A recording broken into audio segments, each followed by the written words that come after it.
பசியோ வலியோ தெரியாது. உன்னை மட்டும் சுமந்து நடந்தால் உயரம் தூரம் தெரியாது.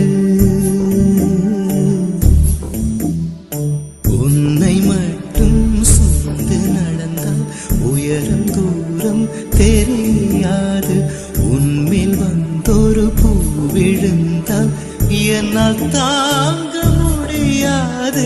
கையில் மிதக்கும் கனவானி, கை கால் முளைத்த காற்றானி, கையில் ஏந்தியும் கணக்கதில்